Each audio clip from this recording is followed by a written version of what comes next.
Irmãos, hoje nós damos início a mais uma série. E aí eu me comprometo, tá? A que essa série não será tão longa quanto foi a do Evangelho de João. O Evangelho de João nós levamos aí aproximadamente 2 anos para cumprir todo o Evangelho de João.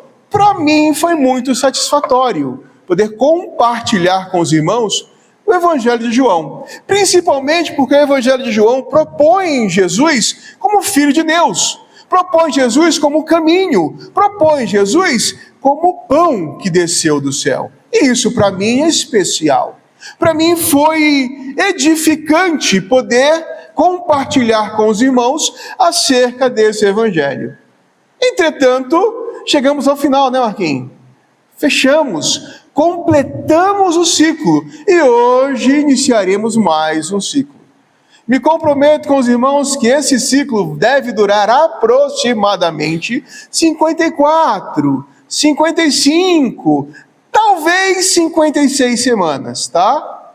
Então nós cumpriremos esse período agora em 56 semanas.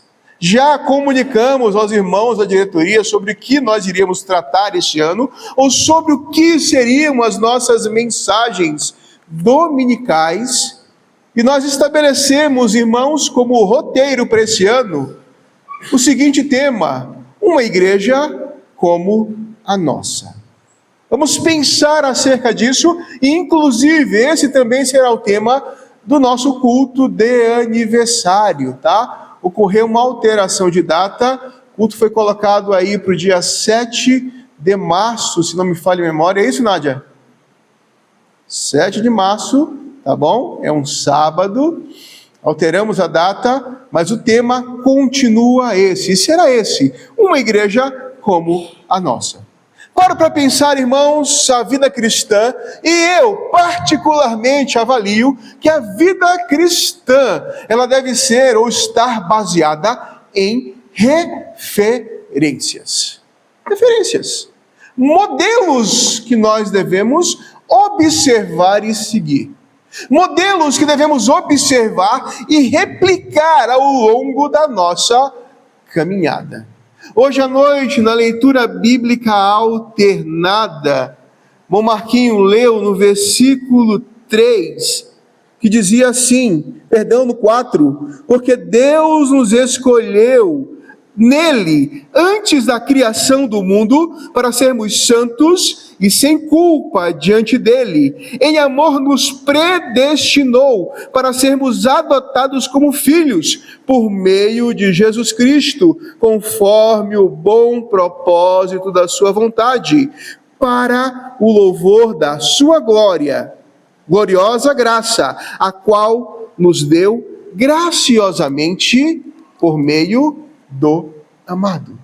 Fomos então eleitos pelo Senhor para sermos santos. Fomos chamados pelo Senhor, fomos convocados pelo Senhor, fomos então separados pelo Senhor para vivermos uma vida que o glorifique, que o exalte e que o engrandeça.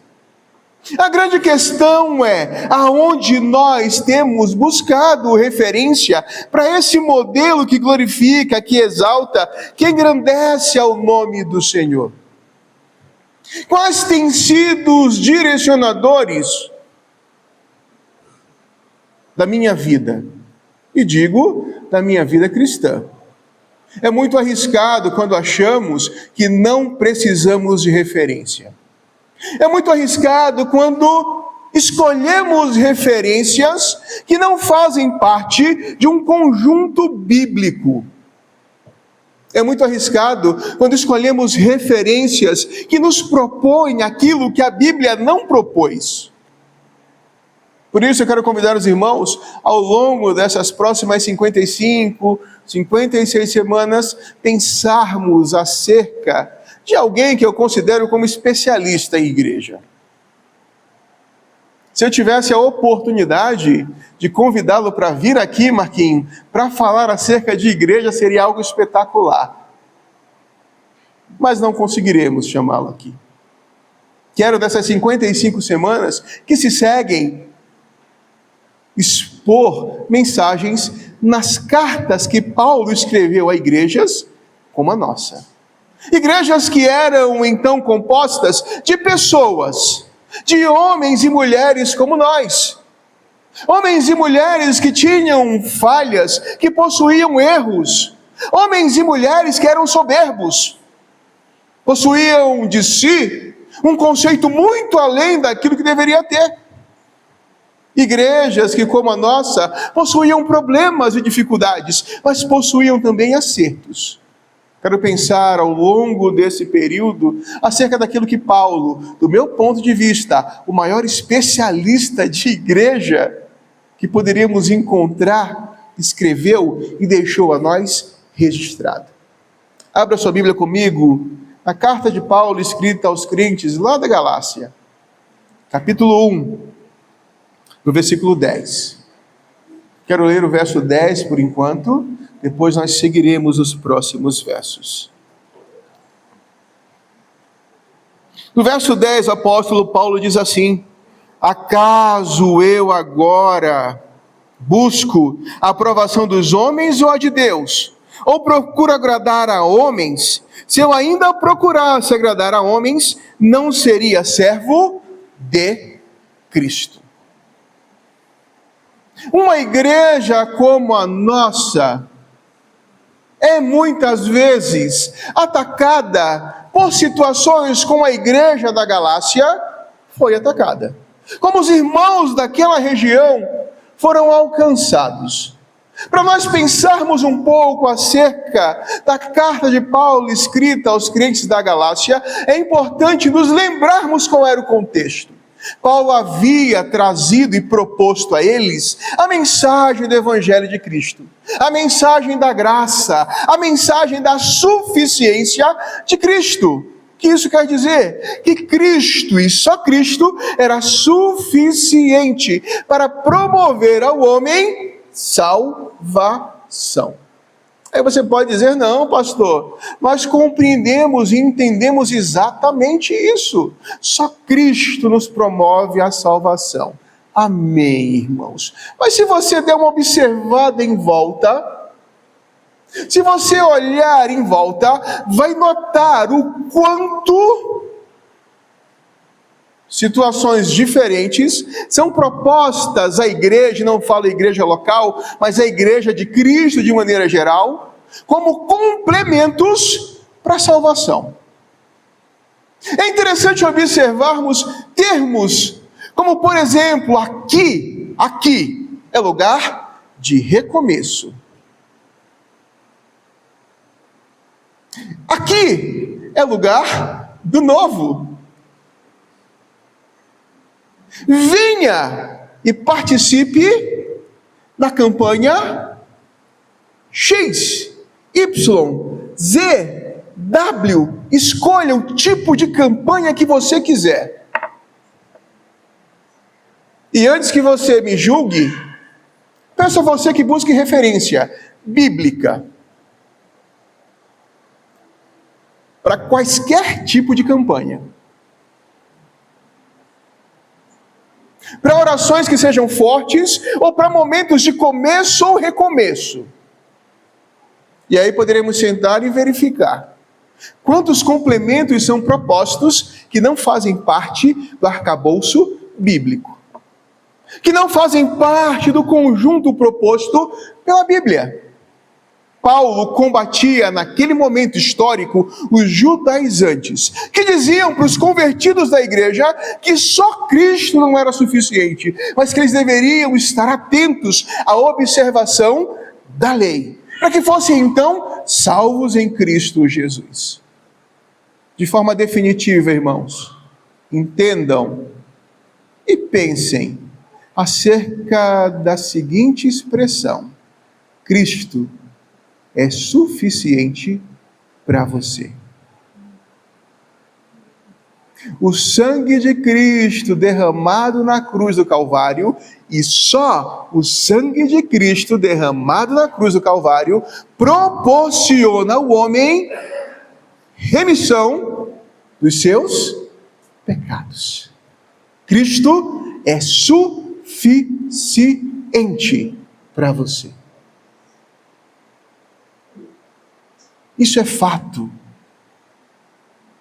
Não existe a necessidade de complementos, não existe a necessidade de amuletos, não existe a necessidade ou a proposta de orações que sejam fortes ou mais poderosas, porque o sangue de Cristo derramado na cruz do Calvário é suficiente para a redenção do homem.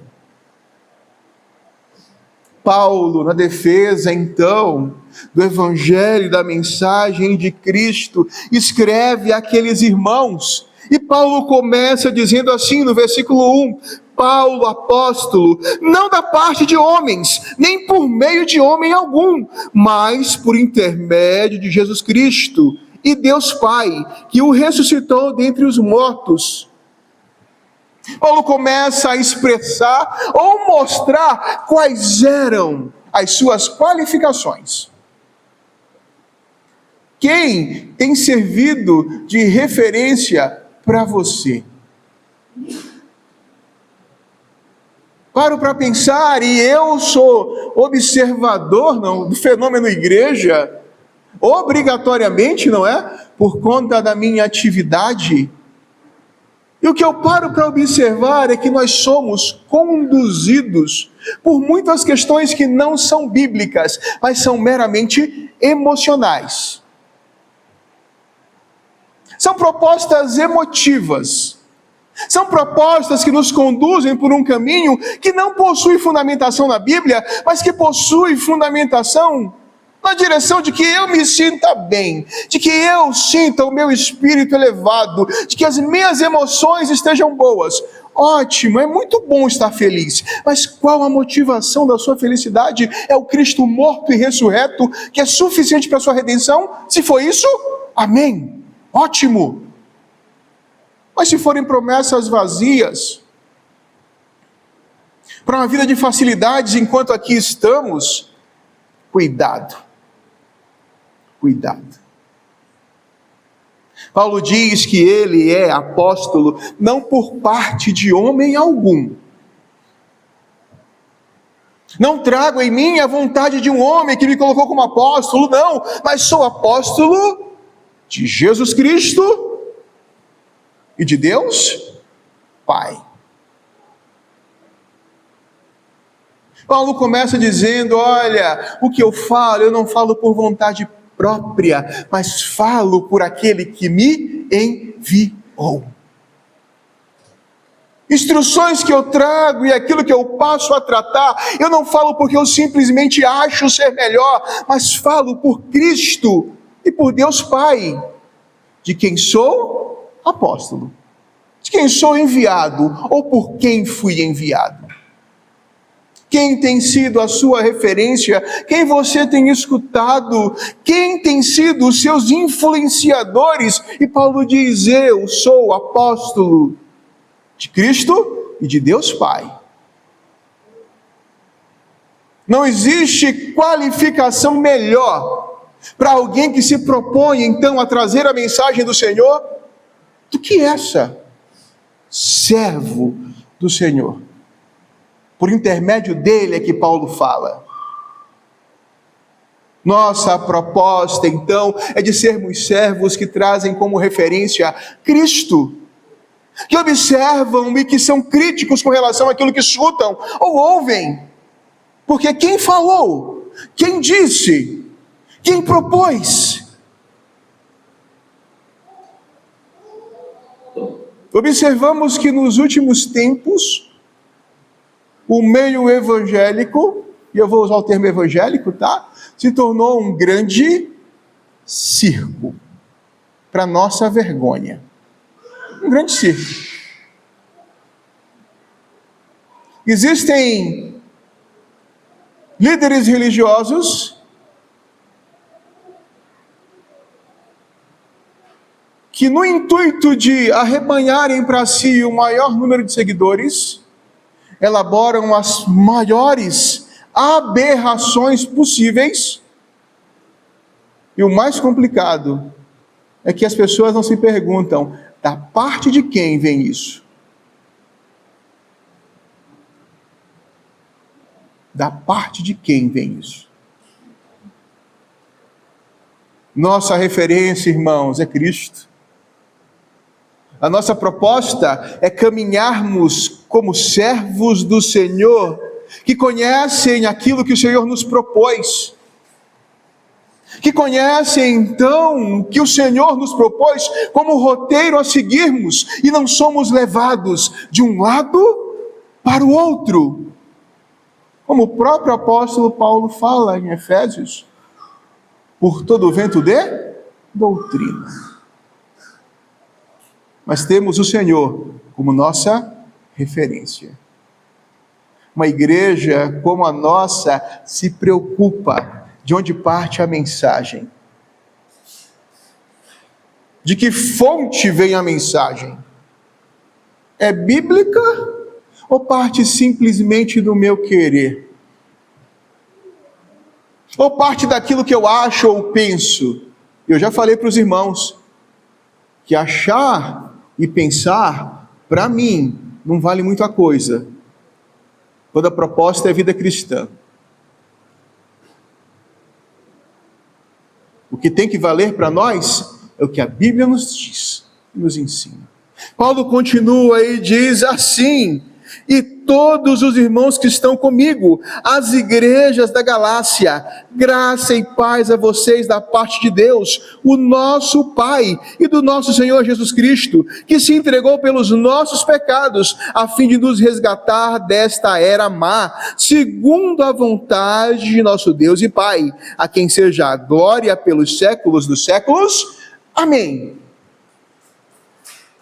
Paulo escreve, Paulo propõe, Paulo apóstolo da parte de Cristo e de Deus. Paulo que sabe e esclarece muito bem que Cristo morre pelos nossos pecados com a finalidade de nos resgatar dessa era má. Paulo sabe e propõe a eles que a morte de Cristo não foi simplesmente para cumprir os meus intentos pessoais, para resolver os meus problemas cotidianos, que eu mesmo busco.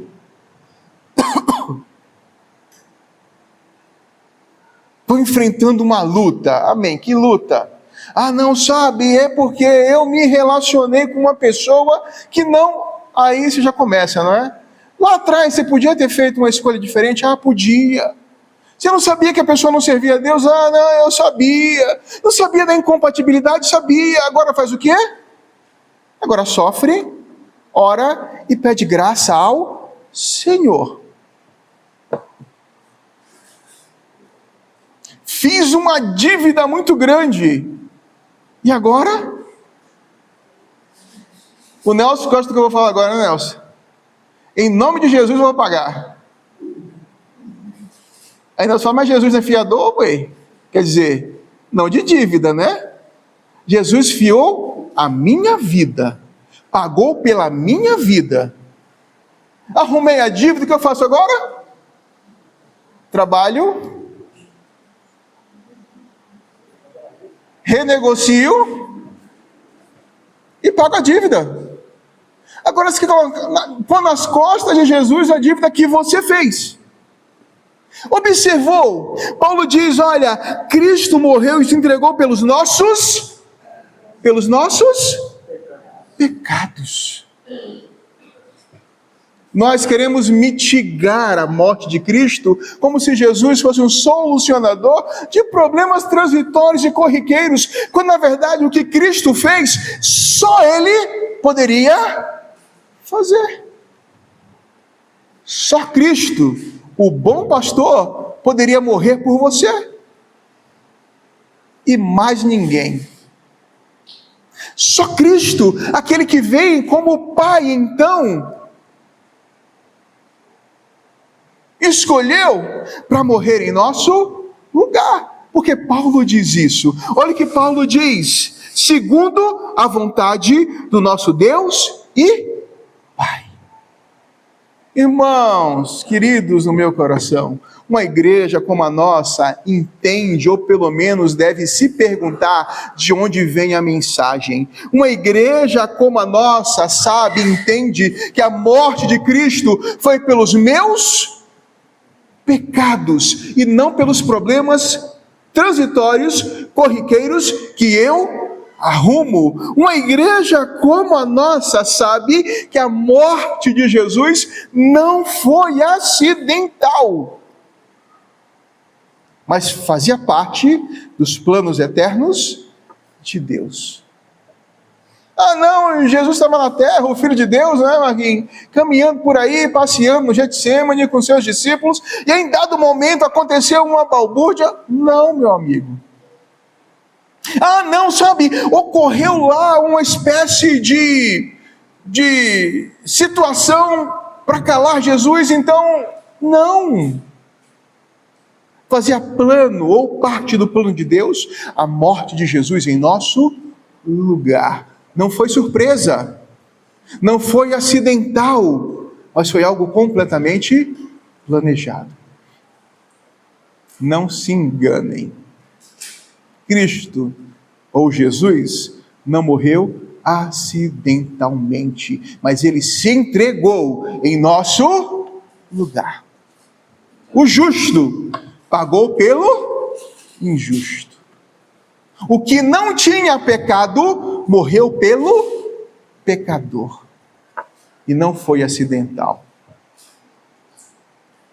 A igreja da Galácia estava sendo exposta ao que Paulo falava. A igreja, os crentes da Galácia, melhor dizendo, estavam sendo expostos ao que Paulo proporcionava a eles como instrução e ensino, porque os judaizantes diziam: não, só a morte de Jesus, só o seu sacrifício não é suficiente, precisamos observar aquilo que a lei dizia. E Paulo falou: não, Cristo é suficiente para resgatar o homem.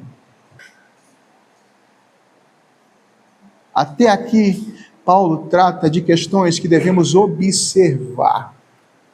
A partir do versículo 6, Paulo começa a falar e a tratar agora da sua admiração pelo que eles passaram ou como eles mudaram tão rapidamente. Paulo diz assim no versículo 6: admiro-me de que vocês estejam abandonando tão rapidamente aquele que os chamou pela graça de Cristo para seguirem outro evangelho, que na realidade não é o evangelho.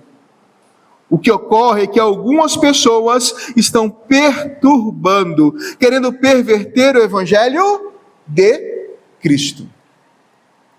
Paulo, que disse anteriormente, ou que falou, que ele trazia uma mensagem, ou que era enviado da parte de Deus, Paulo que trata então que essa mensagem proposta era uma mensagem que deveria referenciar a vida cristã. Paulo diz: admiro do quê? Como vocês passaram tão rapidamente, como vocês abandonaram tão rapidamente.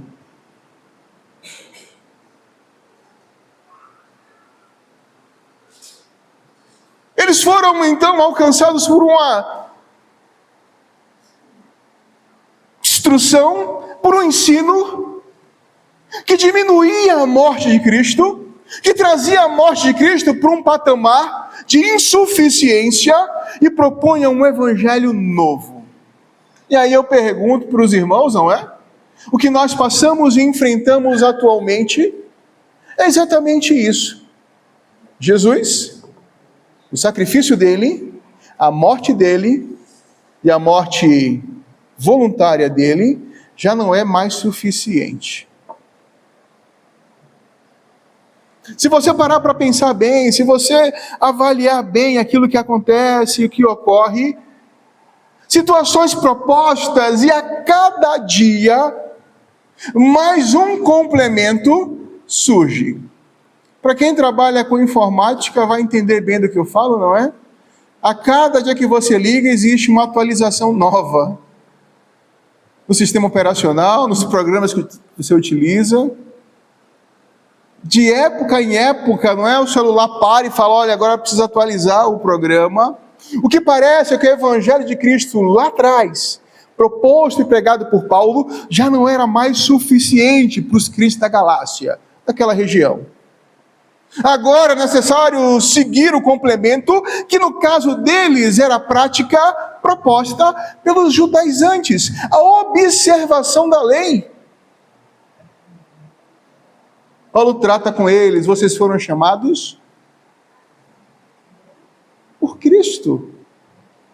Vocês então abandonaram aquele que vos chamou pela graça. Sabe graça? Graça é exatamente aquilo que eu não merecia. Falei há algum tempo atrás com os irmãos uma frase aqui, eu me recordo muito bem do que eu disse: nós não somos salvos pelo que fazemos. Nós fazemos porque fomos salvos. Hoje, para ser abençoado, e aí, por favor, se eu estiver enganado, me digam, tá? Aí te propõem o quê? Não, você agora vai ter que passar pelo Vale de Sal e vai passar pelo Arco da Vitória, não é? Já imaginou o irmão Kleber passando pelo Arco da Vitória aqui, irmão Kleber? Descalço, precisando do sal grosso? Não vai, né, irmão Kleber? Precisa não, tá vendo? Não, para ser abençoado, você precisa plantar uma semente. Já ouviram isso? 1 milhão de vezes. 1 milhão de vezes. Cada dia com a roupagem nova. É necessário que você suba na montanha mais alta, para lá em cima desse monte bem alto, você fazer uma oração, porque a oração lá em cima da montanha é uma oração mais forte. Irmãos, onde está escrito isso? Lembra de Jonas? Em cima de que montanha Jonas orou oração forte? Se vocês se recordarem, lá no final do livro de Jonas, ele sobe num lugar alto para ver o quê? Para ver fogo cair do céu, né? Não foi para orar não, tá? Jonas ora lá da barriga do peixe, lá no fundo das profundezas. Ou seja, irmãos, fomos chamados pela graça, para a graça de Cristo, não porque somos merecedores, mas exatamente porque não merecemos e não temos nada além da nossa vida para entregarmos ao Senhor.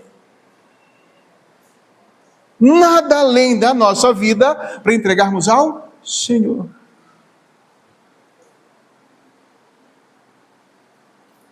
Paulo segue e diz ainda mais. O que ocorre é que algumas pessoas estão perturbando, querendo perverter o evangelho de Cristo. Contudo, ainda que nós, ou um anjo dos céus, anuncie o evangelho contrário aos que anunciamos a vocês, que sejam amaldiçoados. Alguns anos atrás eu fiz um curso, e aí foi um curso foi uma pós-graduação na área de teologia, e tinha uma matéria da pós-graduação que chamava A Igreja e o Fenômeno Midiático. Tratava exatamente desse aspecto. Como hoje muitos líderes evangélicos se utilizam do fenômeno do midiático para poder alcançar pessoas, não propondo o evangelho verdadeiro, mas pervertendo a mensagem de Cristo. Mas propondo o evangelho diferente do proposto por Cristo, porque o evangelho de Cristo é simples. O pecador que reconhece Cristo, o seu sacrifício, a sua morte, como suficiente para a sua redenção, esse alcança a salvação por meio da graça de Cristo. Você não precisa subir escada de joelho. Você não precisa colocar água em cima da televisão. Hoje em dia não dá mais, não é? Para pôr, é até difícil, né? Nem tentem, porque vai cair. Antigamente você punha algo em cima da televisão para poder orar pela água que estava na televisão. Irmãos, olha,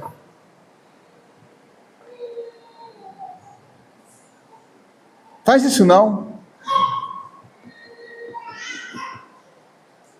A vontade do Senhor é boa, perfeita e agradável.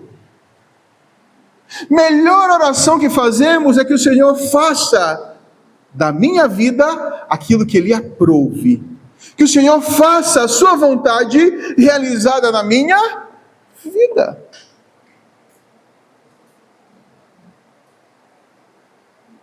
Aí você vai sair daqui de repente hoje à noite pensando que pastor Pablo não acredita em nada. Sim, acredito no Cristo, morto e ressurreto. E pasmem, é suficiente. Lembra, eu já falei para os irmãos, tratamos alguns meses atrás disso. Para mim a oração mais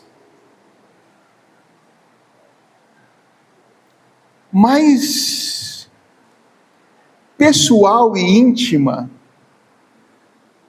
de um coração rasgado, que a Bíblia nos descreve, é daquele homem ao lado de Jesus na cruz. Um homem que não merecia nada. Para quantos montes ele subiu? Quantos copos d'água ele colocou em cima? Quantas sementes ele plantou? Mas ele só pede a Jesus um pedido simples: lembra de mim quando entrares em teu reino. Simples, objetivo e específico. Não há outro evangelho proposto, não existe complemento ao sacrifício de Cristo, não existe complemento ao sangue derramado na cruz do Calvário. Ele é suficiente para a nossa salvação.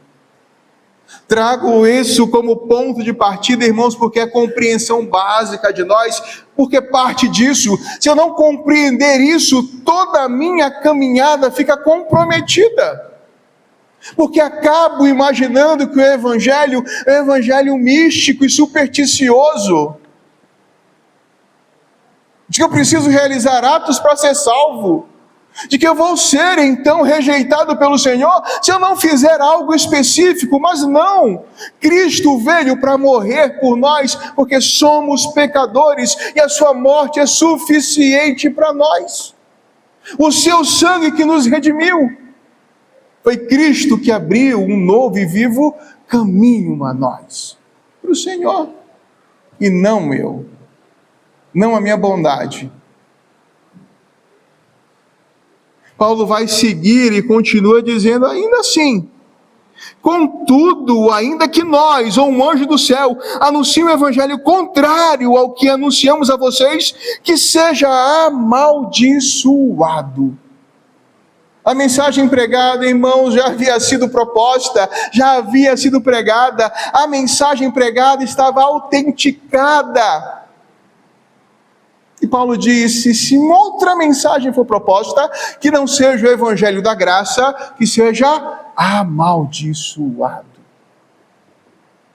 Que se eu mesmo, ou um anjo do céu, vier aqui propor um evangelho diferente, que seja amaldiçoado. E aí eu pergunto para os irmãos: por que então as mensagens que pervertem o evangelho de Cristo proliferam com tanta rapidez e velocidade? Já se perguntaram isso? Já pararam para avaliar isso? Eu vou dizer para os irmãos: existe uma teoria que diz o seguinte, que o evangelho, e aí coloquem entre aspas, no Brasil cresce tanto por 3 fatores: medo, ambição e necessidade. Pegue uma pessoa que tem medo. Uma pessoa que tem medo é assim, extremamente impressionada, não é? Alguns anos atrás, 15 anos atrás, uma irmã veio conversar comigo e ela falou assim: pastor, lá em casa acontecem uns eventos assim que eu não consigo explicar. Eu falei: sério? O que acontece, irmã? Não, eu estou em casa e de repente a janela bate. Pá! Falei, Falei, Levei um pessoal lá em casa, o pessoal orou, disse que tinha alguma coisa lá ruim, mas não conseguiu tirar da casa e continuou batendo. Eu falei, vamos marcar lá, irmão, vamos lá na casa da senhora, terça-feira. E vai lá eu, né? Terça-feira entrei na casa da irmã, sentei na sala e fiz o que eu faço de bom, tá, irmãos? Abrindo parêntese, de besta, eu só tenho a cara e o jeito de andar. Eu sentei na sala, a irmã trouxe um copo d'água, pôs aí na mesa, eu estou conversando com ela, né, e tal. Daí a pouco a janela fez o quê? Pá! Aí eu olhei para o fundo assim, tá vendo, pastor? Eu falei, bate medo. Eu olhei para o fundo assim, tinha uma porta, que ela abria e colocava uma pedra na porta, e o vento entrava pela porta, e saía por onde? E eu, que só tenho de bobo, a cara e o jeito de andar, falei, irmã, a senhora me dá licença? Eu dou, pastor, abre a janela aí, irmã. Vai bater de novo, pastor. Falei, abre aí, irmã. Ela abriu a janela, eu fui, fechei a... Você me dá licença? Eu dou, fechei a porta do fundo. E aí conversamos propositalmente, mais 30, 35 minutos. Ela falou, pastor, que bênção, a porta da janela, por onde bateu, ó. Eu falei, não, irmã, é que a porta ali, o vento entra, sabe assim? Passa por aqui e bate. Ah, pastor, mas não tem nem espírito aqui. Eu falei, irmã, na Bíblia, vamos para a Bíblia? Em que local da Bíblia existe algum objeto inanimado possuído pelo... Na Bíblia. Ah, parou. O que o pessoal falou que tinha. Eu falei, irmã, o que o pessoal falou? O que a Bíblia diz? Existe algum objeto inanimado, um castelo, uma porta, uma... Não fala disso, irmã. Não fala, a Bíblia não fala disso. Ela, pastor, que coisa. Falei, pois é, irmã. E aí, ao longo dos meses, eu perguntei, irmã, parou de bater, pastor. Eu falei, Irmãos, quem tem medo está suscetível a acolher no coração complementos para o Evangelho. Sigo, necessidade. Vocês já conheceram alguém com necessidade, mas necessidade mesmo? Eu vou especificar. Imagina uma pessoa doente, em estado terminal, e a saúde se esvaindo. Sabe aquele processo em que ele é progressivo? A pessoa começa a perder as forças, perde peso, vai para a cama, não consegue mais comer, definha, e eu vou lá e digo, olha, porque Cristo disse que você tem que plantar uma semente para que você seja recuperado da sua saúde, e é aonde na Bíblia Cristo vendeu cura?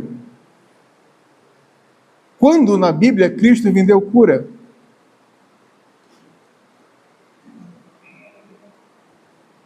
Lembra do tanque de Betsaida?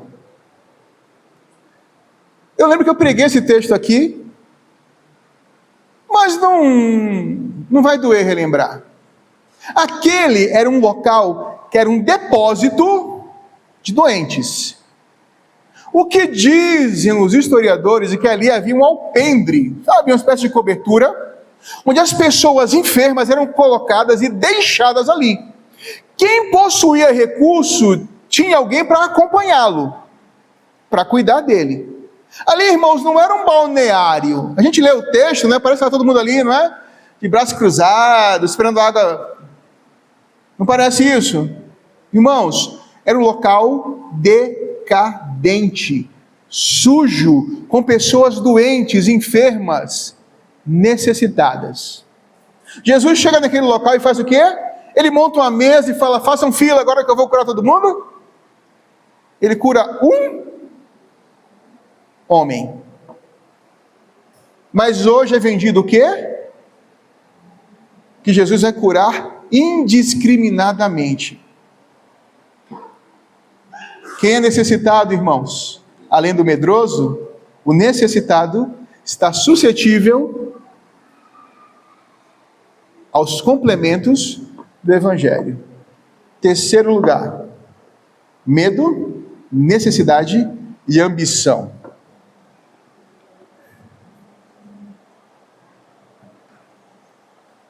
Nós somos bombardeados pelo quê? Pessoa boa é pessoa que tem recurso. Não é assim que funciona? É. Se um pastor vai gravar um vídeo promocional para a igreja, ele grava como? Dirigindo Fiesta? É ruim, hein? Eu hoje estava aqui no culto, vim mais cedo, né? Os irmãos que viram aqui mais cedo, eu estava vestido de outro jeito, né? Vocês viram? Eu estava com outra... Viu, Marquinhos? Estava de camiseta, né? Uma coisa mais casual. E aqui ela me abordou no caminho e falou assim: meu amor, eu sei que você é muito bonito.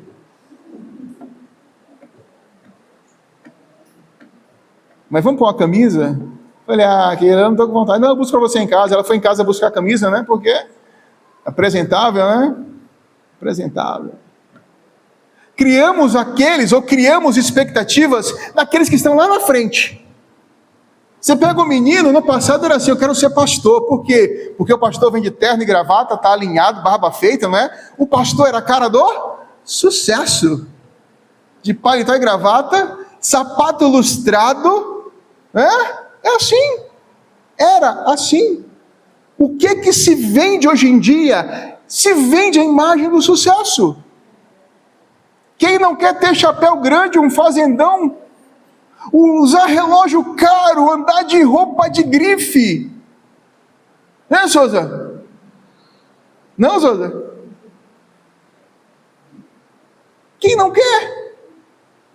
Medo, necessidade e ambição são catalisadores para o complemento do Evangelho. Cuidado, irmãos, cuidado. Alguns anos atrás, disse que um japonês foi dar um seminário acerca do sucesso financeiro. E aí todo mundo esperando lá o japonês trazer qual era o segredo, não é? E o japonês foi no microfone, e aí perguntaram: mas seu japonês, qual que é o segredo do sucesso financeiro? O japonês olhou para o pessoal e fez o quê, irmão Kleber? Gritou o quê? Trabalha! Trabalha! Trabalha! Olha lá o Samuel, né, Samuel? Você mesmo, Samuel? É. Está trabalhando, Samuel? É. E o outro Samuel lá atrás? Está trabalhando também? E o Claudinho? Trabalha, Claudinho? Trabalha.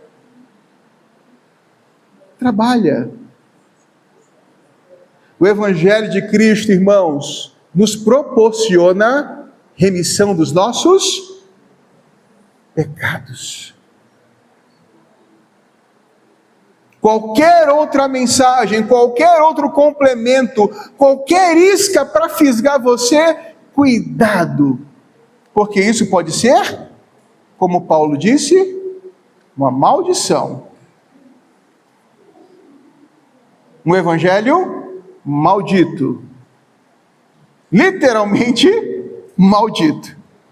Mal falado e mal proposto. Caminho, e digo assim, como já dissemos, agora repito: se alguém anuncia a vocês o evangelho contrário àquele que já receberam, que seja amaldiçoado. Irmãos, qual a mensagem de Cristo?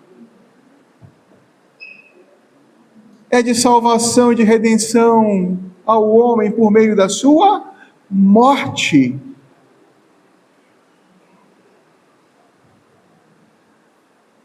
Não imaginem que aquilo que se propõe hoje em dia, não é? Que você vai ser super feliz, mega rico e imortal. É possível, porque não é. Como seres humanos temos uma limitação. Não dá para ser feliz todo dia. Dá para ser feliz todo dia? Não, tem dia que você está triste. Ou não? Mas isso não é de Deus.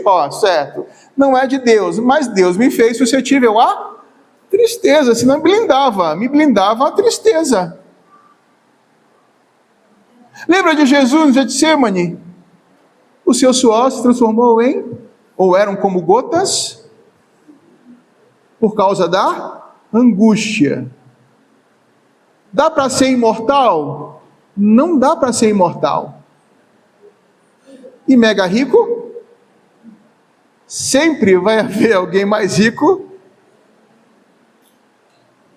Tem um livro muito interessante, que chama Psicologia Financeira, do Morgan Russell. Leia. Você leu, não foi, Alan? Emprestei para o Alan. Bom? Recomenda? Leia. Leia. A mensagem do Evangelho não serve para enriquecer você, mas serve para livrar você do inferno. A mensagem do Evangelho não propõe a você uma vida perpétua aqui na terra, mas a vida eterna, lá ao lado de Cristo. A mensagem do Evangelho não te proporciona ou não te promete felicidade permanente aqui, mas felicidade eterna ao lado de Deus, onde não há dor, tristeza, morte, choro, doenças, mazelas. A mensagem de Cristo te proporciona salvação. Para concluir, Paulo diz assim: acaso busco eu agora a aprovação dos homens ou a de Deus? Ou procuro agradar a homens? Se ainda procurasse agradar a homens, não seria servo de Cristo. Em último lugar, irmãos, e não menos importante, uma igreja como a nossa, que se propõe a servir e a seguir ao Senhor, ela entende que o Evangelho é cristocêntrico e não antropocêntrico. O que está no centro do Evangelho não é o homem, mas é Cristo. O que está no centro do Evangelho é a minha necessidade de redenção, proposta por Cristo, através da sua morte, do seu sacrifício, proposta pela sua entrega, e não as minhas necessidades casuais ou rotineiras.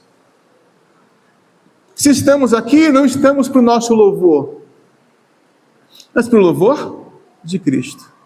Se estamos aqui nessa noite reunidos em comunhão, não é para nossa satisfação, mas é para a honra, glória e louvor do Senhor.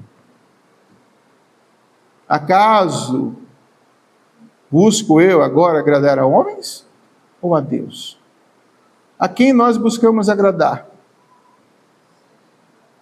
Devemos ter aqui perto de 70 pessoas nessa noite. Se perguntássemos para cada uma delas o que elas acham, ou o que vocês acham, possivelmente teríamos aí 40, 50 respostas diferentes acerca do Evangelho. Mas a principal resposta está na Bíblia, na palavra do Senhor, que nos dirige, nos conduz a Cristo, nosso Senhor e nosso Redentor. Temos nessa noite a oportunidade de pensarmos na sua morte, de pensarmos no seu sacrifício, de estarmos aqui então reunidos para, honrando e glorificando o nome dele, nos recordar que a sua morte foi suficiente.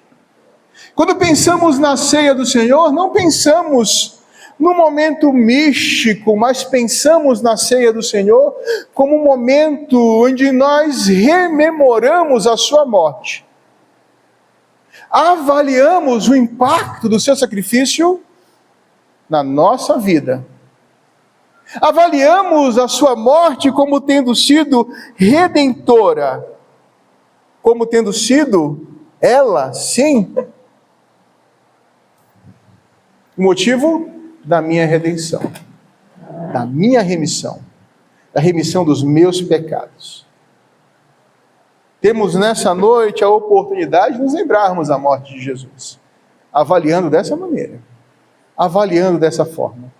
Essa morte que foi suficiente, Um sacrifício que não houve a necessidade de ser repetido, ou não se repete a cada mês quando celebramos a ceia. Não. Mas um sacrifício único, de entrega. E nessa noite nos lembramos da sua morte, com alegria, com satisfação, porque fomos redimidos pelo sangue de Cristo. Temos a oportunidade de avaliarmos o impacto da sua morte em nós, de avaliarmos como eu tenho repercutido nas minhas ações, nas minhas atitudes, o seu sacrifício. Como tem sido visto no meu viver a referência de Cristo. Porque uma igreja como a nossa, está preocupada em refletir a imagem de Cristo, nosso Senhor. Nós temos dois elementos que são bem conhecidos nossos. Temos o suco de uva, que aponta para o sangue de Cristo, que foi derramado na cruz do Calvário em nosso lugar. Sangue que nos lavou. Temos o pão, que aponta para o seu corpo, que foi entregue na cruz, que foi perfurado pela lança, pelos cravos,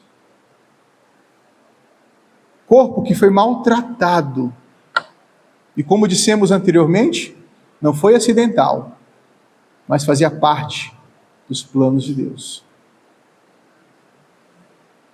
Se você entende dessa forma, que esse é um momento de memorial, ou memorial, de lembrança, de recordação da sua morte, celebrando o seu sacrifício, se você está em plena comunhão com o Senhor, com a igreja do Senhor, você é convidado a participar da ceia do Senhor nesse instante. Enquanto o irmão Kleber vai cantar, vai louvar ao Senhor, como fazemos normalmente, tá, irmãos? Da esquerda, ou da minha esquerda para a minha direita, os irmãos podem vir recolher o cálice, o pão, e voltarem aos seus lugares.